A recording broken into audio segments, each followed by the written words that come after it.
ils ont trouvé la communion avec le Saint-Esprit, c'était lourd. Il ne manquait de rien.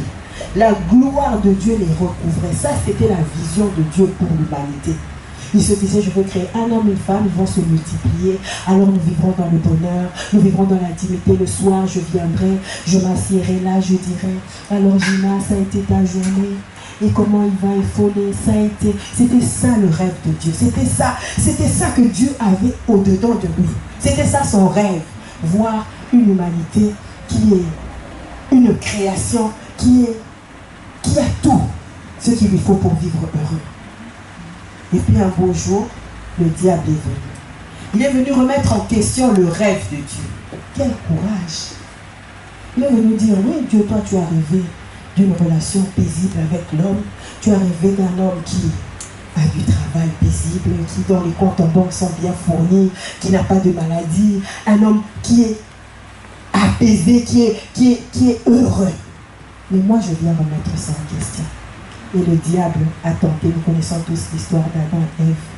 Le diable est venu tenter Ève. Le péché est rentré dans le monde. La parole de Dieu nous dit, le salaire du péché, c'est la mort. Pas seulement la mort physique, la mort spirituelle aussi. Alléluia. Donc le diable, quand il est venu corrompre l'humanité, il est venu corrompre Ève en premier. Il a pris avec lui la gloire que devait avoir l'homme. Il a pris avec lui le bonheur que l'homme devait avoir. Il a pris avec lui la paix. Il a pris tout ce que l'homme pouvait espérer dans ce monde. Et alors, là, les tribulations ont commencé. Tout de suite après, les meurtres ont commencé. Caïn et Abel. Tout de suite après, les disputes ont commencé. Les querelles ont commencé. Toutes sortes de malheurs ont commencé. Et l'humanité était là en train de croupir sous le poids, sous le joug de l'esclavage. Et un jour, Jésus, Dieu a dit, ce n'est pas pour ça que moi j'ai créé l'homme. J'ai créé l'homme pour qu'il soit en relation avec moi. J'ai créé l'homme pour qu'il soit en communion avec moi. J'ai créé l'homme pour que quand il se marie, il ait un travail, il jouisse de son travail. J'ai créé l'homme pour qu'une fois le mariage fini, la femme tombe enceinte, elle accouche normalement. Je n'ai pas créé la stérilité, je n'ai pas créé les problèmes financiers, je n'ai pas créé les meurtres, je n'ai pas créé les assassinats, je n'ai pas créé toutes ces choses-là. Comment on te suit, on se tue soi-même. Les suicides. Je n'ai pas créé toutes ces choses. Alors Dieu a réfléchi. Dans son conseil divin, il a dit, il faut qu'on trouve une solution. Et il a envoyé Jésus-Christ. Jésus-Christ est venu dans ce monde. Parce que lorsque Dieu a vu ce qui s'est passé dans le jardin, il a dit au diable, il a dit au serpent, il a dit à la femme, au serpent, que la postérité de la femme écrasera ta tête. Il parlait de Jésus-Christ. Donc la postérité de la femme viendra et il viendra annuler tout le programme du diable. Il viendra détruire toute la malédiction que le diable impose à la création. Alors Jésus-Christ est venu dans ce monde. Et j'ai bien aimé ce qu'a dit ma soeur. Jésus, quand il est venu dans ce monde, il est venu, il guérissait les malades, il chassait les démons. Alléluia. Lorsque Jésus-Christ est venu dans ce monde, lui était la réponse au cri de la création. Parce que la création souffrait. Il y en a qui n'arrivaient pas à concevoir. Il y en a qui vivaient dans des situations bizarres. Notre soeur a prêché vendredi. Elle a dit que mercredi passé, le Seigneur l'a réveillée pendant la nuit. Le Seigneur lui a dit, prie, prie, prie. Prie pour ta collègue. Une collègue qui n'est même pas chrétienne, qui est musulmane. Donc la création là dont on parle, ce n'est pas seulement les chrétiens, c'est aussi les païens. Le Seigneur lui a dit, prie pour cette fille. Alors commence à chasser les esprits de suicide. Alors elle, pendant la nuit, elle a commencé, Seigneur, esprit de suicide dans la vie elle a commencé à citer le nom de la femme. Elle a chassé tous les esprits de suicide. Et puis, elle se rendort, le lendemain elle va au travail. Et puis, le téléphone sonne. La femme en question, elle est en dépression, donc elle est à la maison. La femme l'appelle. Et elle commence à pleurer. Elle Sandrine, je ne sais pas ce qui s'est passé, mais mercredi, le jour où le Seigneur l'a réveillé, elle dit mercredi, j'ai pris un couteau. Je suis allée à l'hôpital, j'ai pris un couteau et j'ai voulu me suicider. Et directement, je ne sais pas ce qui s'est passé. Il y a une force qui m'a retenu. Il y a une force qui m'a empêché de le faire. J'ai juste regardé mes enfants. Et puis j'ai dit, non, je ne le fais pas. Alléluia. Amen. Jésus-Christ est la réponse au cri de la création. Mais Jésus-Christ dans ce monde, quand il est venu, qu'est-ce qu'il a fait? Il a changé l'eau en vin. Il est venu dans un mariage catastrophique. Il n'y avait plus de vin. Ce qui fait la joie dans un mariage, il n'y avait plus. Donc Jésus, lorsqu'il vient dans un mariage, si vous avez divorcé demain, que Jésus vient aujourd'hui, vous n'allez plus divorcer. C'est ça que Jésus est venu faire. Si tu allais te suicider demain, Jésus vient aujourd'hui, tu ne te suicides plus. C'est ça que Jésus est venu faire. Si tu allais tuer demain, aujourd'hui, Jésus vient. Tu ne vas plus commettre le meurtre. Si tu étais habitué à l'impudicité et que Jésus-Christ, tu allais le faire demain, Jésus-Christ vient aujourd'hui. Il va te dissuader de ne plus le faire. Parce que c'est une souffrance. Vivre dans le péché, c'est une souffrance. Et Jésus-Christ est venu détruire la puissance du péché dans ce monde. Mais lorsqu'il est parti, notre sœur nous a dit tout à l'heure, quand il est parti, il a dit, je m'en vais. Et vous allez faire des œuvres plus grandes. Alléluia. Il a laissé cette charge d'être une réponse aux chrétiens, aux fils de Dieu, à toi et à moi. Alléluia. Jésus-Christ, c'est la réponse. Lorsqu'il est parti, il a laissé cette responsabilité-là à l'Église. L'Église, en général, est la réponse au cri de la création. Parce que la création soupire. La création est en train de dire, mais qui va me délivrer? La création est en train de pleurer. Seigneur, je n'ai pas d'enfant. Qui va prier pour moi pour que j'ai un enfant? La création est en train de pleurer. Je suis homosexuel. Qui va me délivrer de mon homosexualité? La création est en train de pleurer. La création est en train de pleurer, mais l'Église a la solution à ce cri-là. L'Église est la solution au cri de la création. Mais toi et moi, nous sommes une réponse au cri de la création. L'Église est la réponse, mais dans l'Église, il y a toi, il y a toi, il y a toi, il y a toi, il y a toi et à moi. Et nous tous, nous formons l'Église. Donc, dans l'Église, Christ est la tête de l'Église. Il y a les membres, il y a les pieds, il y a les jambes, il y a tout. Et donc, toi, tu es une partie de Jésus-Christ. Tu es une partie de l'Église. Donc, à ton niveau, Jésus-Christ a d'avance préparé des choses pour que tu puisses les pratiquer. Donc, dans ton domaine, peut-être que toi, ton domaine, c'est être fort dans la délivrance. La création a besoin de toi pour que tu la délivres. Peut-être que toi, ton point fort, c'est quand tu parles aux gens, tu leur montres que sans Christ, on n'est rien. Ça, c'est ta mission dans le corps du Christ. Peut-être que toi, quand tu parles, il y a des paroles de connaissance qui sortent. Et quelqu'un qui entend ça, qui dit, ça c'est pas quelqu'un qui lui a dit, c'est le Seigneur qui lui a révélé, donc je dois croire. La création a besoin de toi. La création a besoin de moi.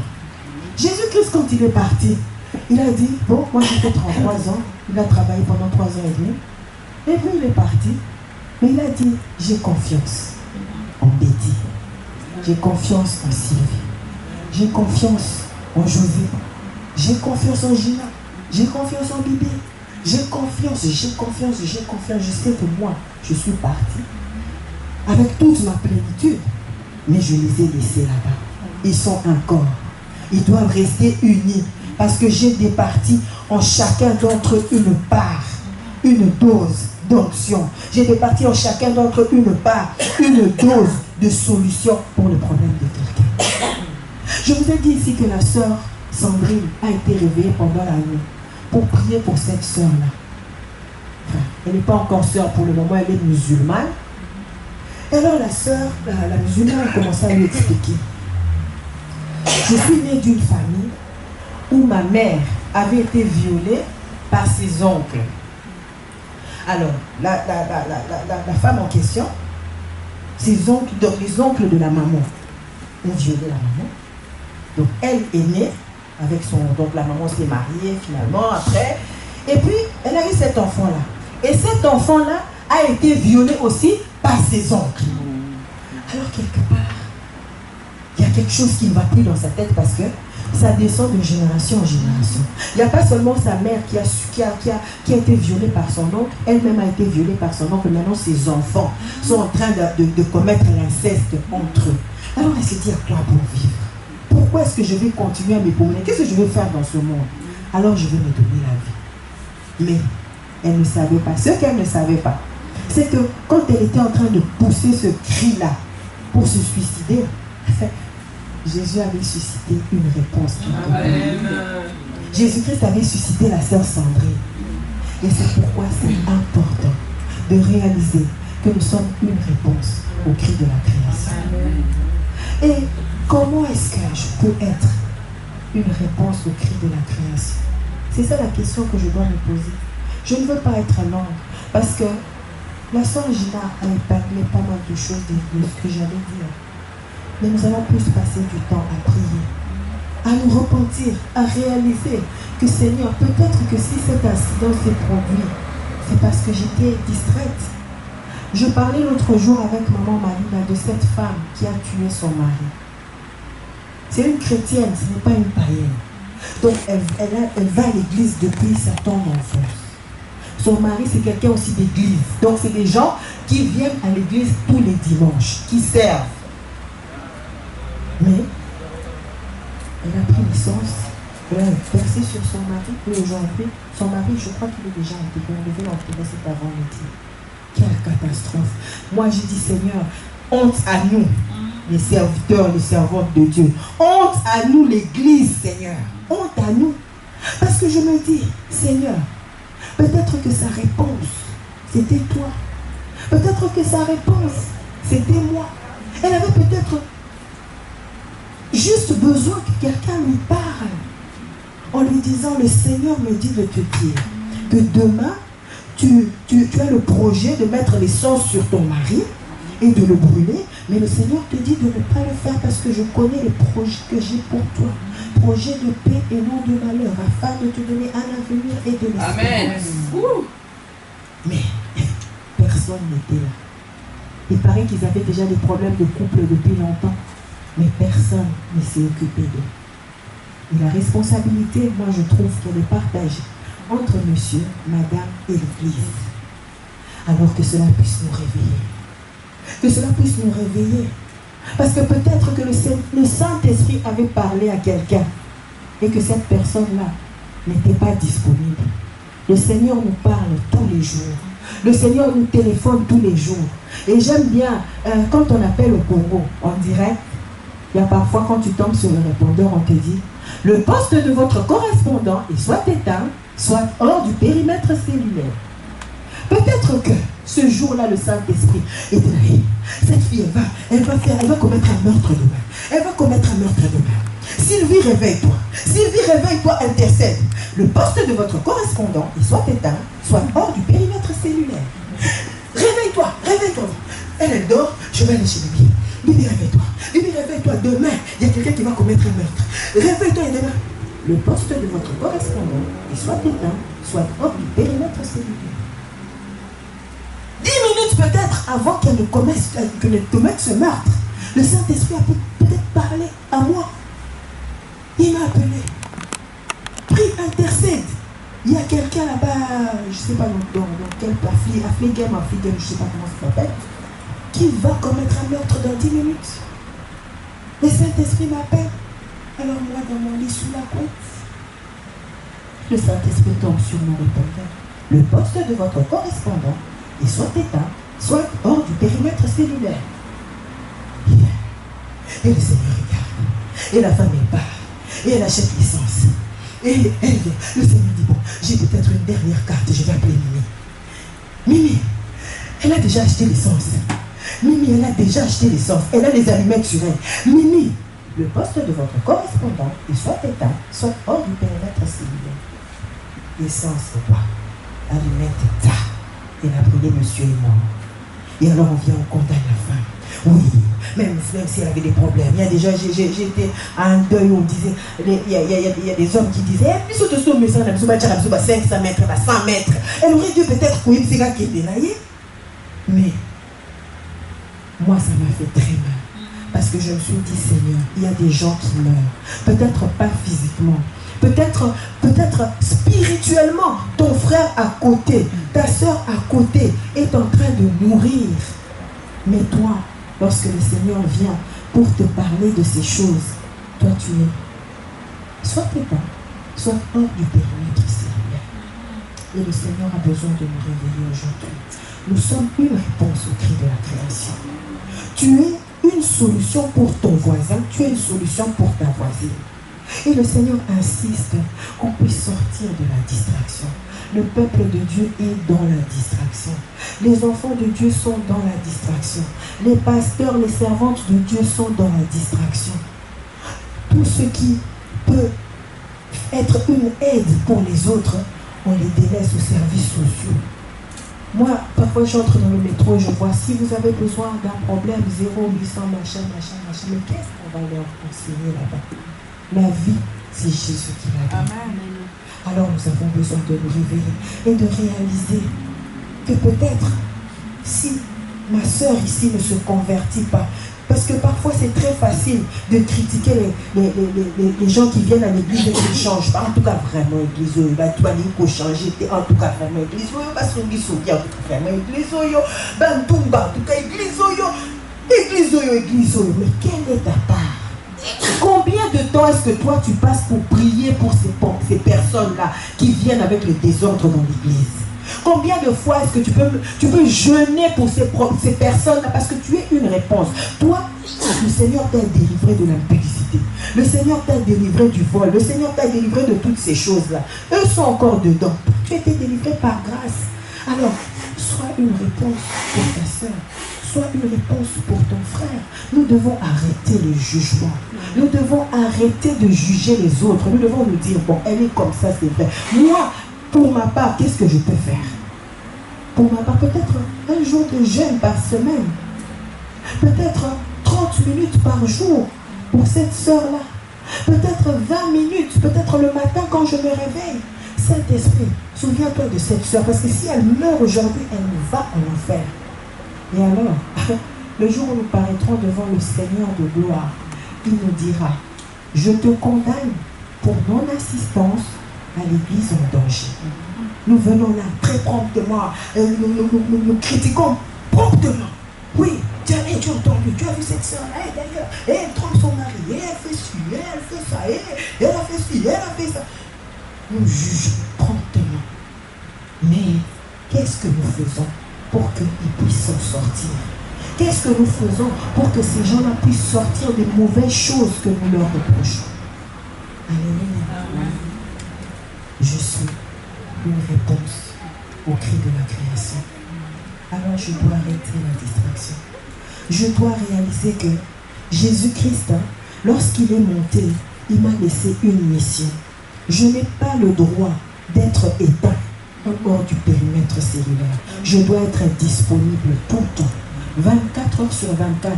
Lorsque le Seigneur m'appelle, je dois être là, fidèle au poste. Saint-Esprit, qu'est-ce que tu veux? Saint-Esprit, qu'est-ce que tu veux m'apprendre? Saint-Esprit, qu'est-ce que tu veux que je fasse? Saint-Esprit, alléluia.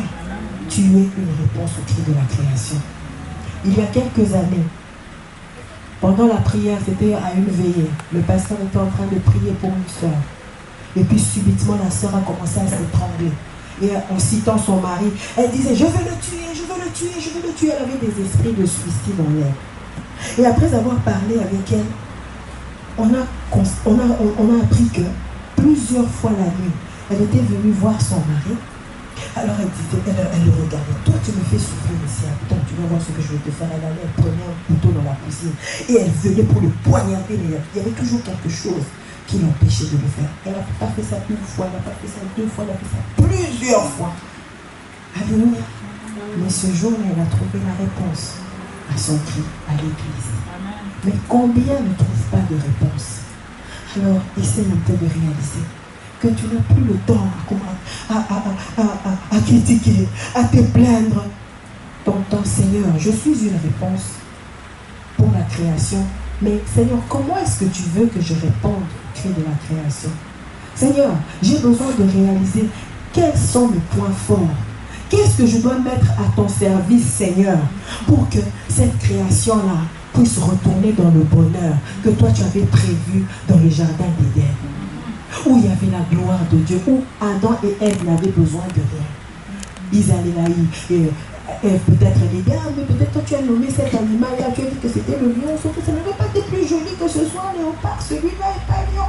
Ils étaient là dans l'intimité, ils passaient des moments bien. Le soir, la présence du Saint-Esprit venait. Et il y en a qui sont fatigués, il y en a qui sont chargés, courbés. Ils ont juste besoin d'être en paix. Et leur paix dépend de toi, leur paix dépend de moi. Alléluia. Alors, j'ai relevé ici quelques points qui peuvent t'aider à être une réponse au cri de la création. La création a besoin des fils de Dieu. On a dit des fils de Dieu. La création n'a pas besoin des enfants de Dieu. Il y a une différence entre enfants de Dieu et fils de Dieu.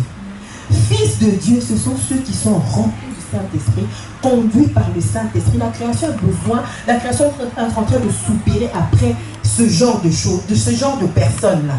Parce que les enfants de Dieu, ils remplissent beaucoup d'églises. Ah, je suis enfant de Dieu, mais ce n'est pas de ça que la création a besoin. La création a besoin des fils de Dieu. Je me rappelle une fois, on devait faire la prière pour un enfant dans la famille. Et puis, on demande à quelqu'un de la famille qui est frère, même prédicateur, entre guillemets. On lui dit, bon, tu veux faire la prière maintenant? Alors tout le monde le regardait. Lui, il va faire la prière. Pourquoi? Parce qu'il était enfant de Dieu, mais on savait qu'il buvait, on savait qu'il trompait sa femme, on savait qu'il faisait toutes sortes de choses. Donc les païens, ils nous observent très bien. Quand ils ont des problèmes, ce n'est pas parce que tu viens à l'église qu'ils vont venir se confier chez toi. C'est parce qu'ils détectent que tu es fils ou fille de Dieu. La première chose que j'ai relevée ici, c'est par ton témoignage.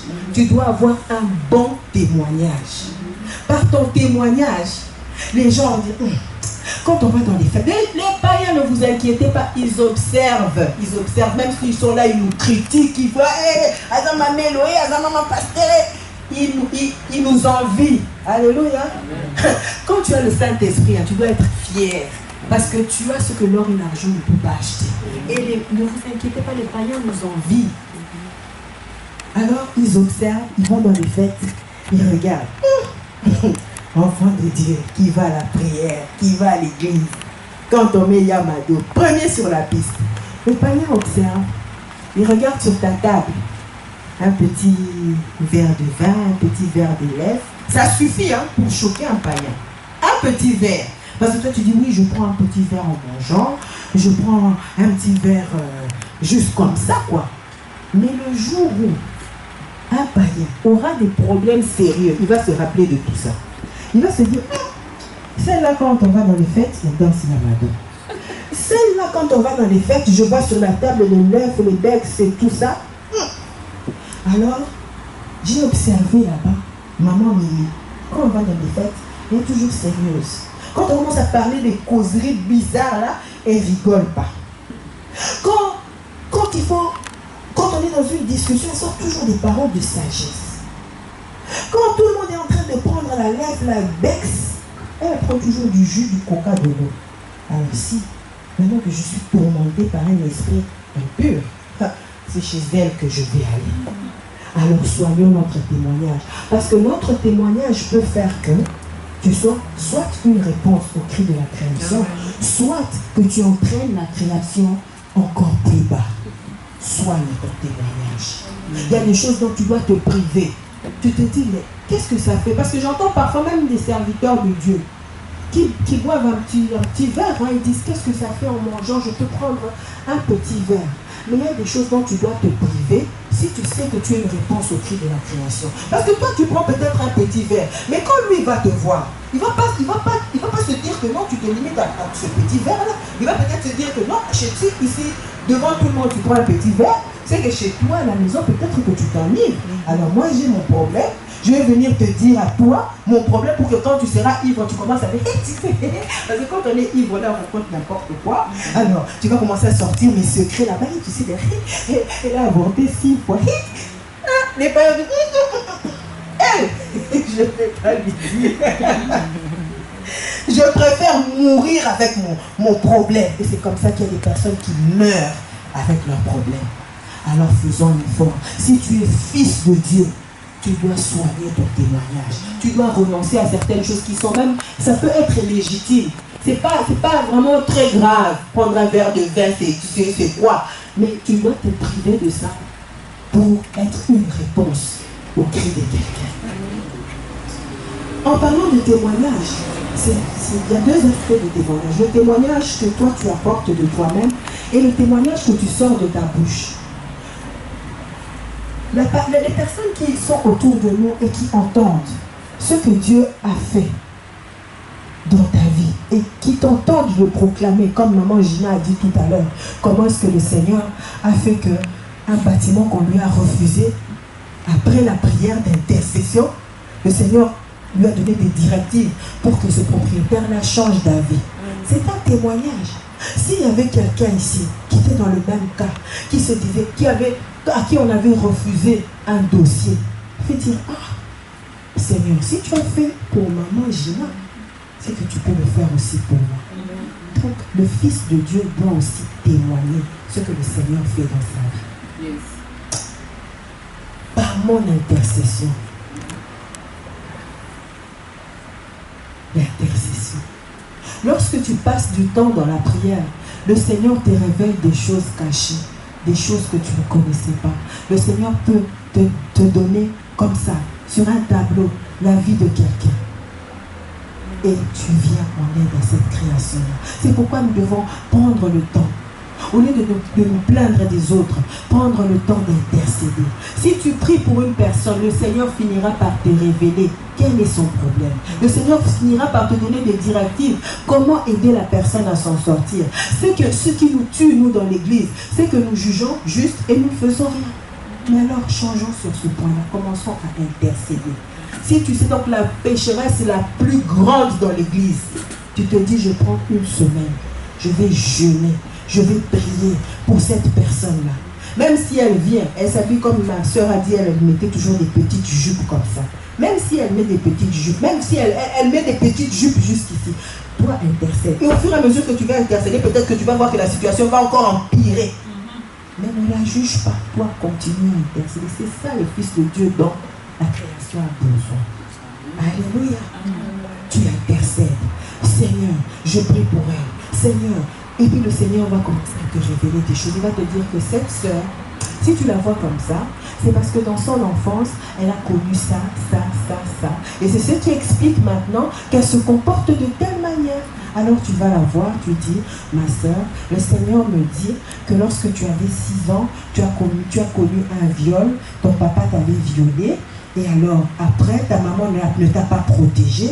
Et voilà, c'est pour ça que tu es devenue tête brûlée.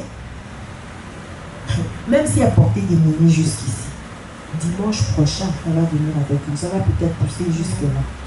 Et si tu continues à intercéder pour elle, ça va pousser jusqu'ici.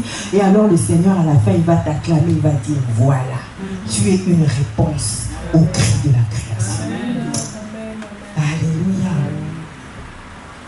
Être fils de Dieu, c'est aussi manifester les dons du Saint-Esprit. Tu peux être une réponse par tes dons. Tu dois découvrir quels sont les dons, les talents que Dieu a placés en toi. Tu es peut-être une personne qui a le don de guérison. Mais le don de guérison, on ne peut que l'expérimenter quand il y a des malades.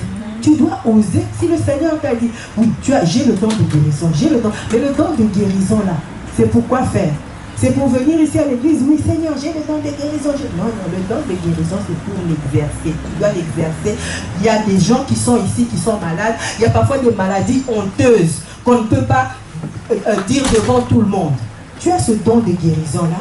Comme nous sommes un corps, toi Toi, tu as le don de guérison. Elle a le don de discernement. Elle va peut-être, le Seigneur va vous connecter et va te souffler à l'oreille.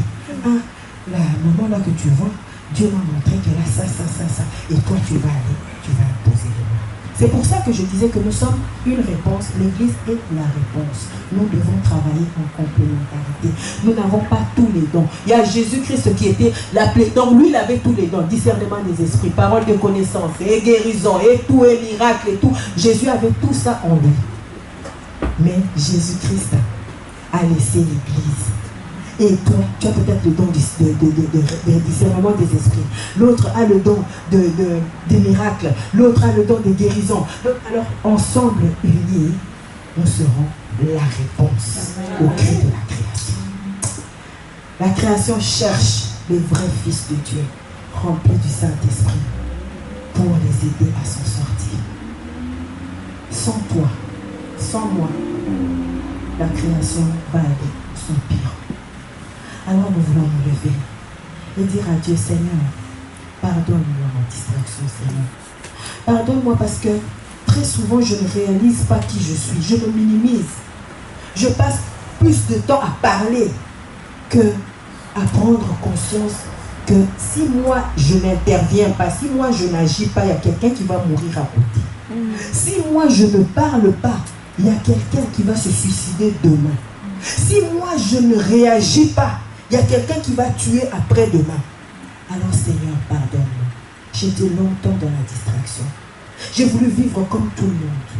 Les fils de Dieu ne vivent pas comme tout le monde. Tu dois te dire que tu n'es pas monsieur, madame, tout le monde. Tu dois sélectionner tes amis. Tu dois sélectionner les choses que tu regardes. Tu dois sélectionner tout ce que tu fais. Tu dois te dire, bon, si Jésus était dans ce monde, cette chose, est-ce qu'il allait la faire? Non, alors tu laisses. Si Jésus était dans le monde, cette chose, il allait la faire? Non, alors tu laisses. Le Fils de Dieu est l'image de Jésus-Christ. Alors l'Église a été assez distraite.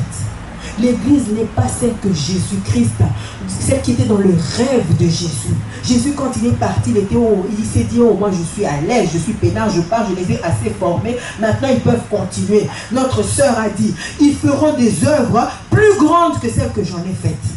Mais ces œuvres-là plus grandes, où est-ce qu'on les voit? Elles sont où ces œuvres plus grandes? Non, les chrétiens, les païens, et tout, on est tous dans le même sac. Quand il faut critiquer, nous critiquons tous. Quand il faut boire la bière et le vin et tout ça, nous buvons tous. Quand il faut danser, Yamadou nous danse. Il n'y a plus de différence. On se demande qui est enfant de Dieu, qui est fils de Dieu, qui est païen, mais tout cela mélangé. Mais aujourd'hui, le Seigneur va faire la différence. Amen. Aujourd'hui, le Seigneur va venir avec son épée et il va séparer moine et jointure. Le Seigneur aujourd'hui, si tu es une fille de Dieu, si tu es une réponse au cri de la création, appelée par Dieu, mise à part, le Seigneur va te sortir de ta distraction. Le Seigneur va te ramener à son plan. Alléluia. Amen. Alors nous allons prier. Seigneur, ramène-nous dans ton plan, Seigneur notre Dieu.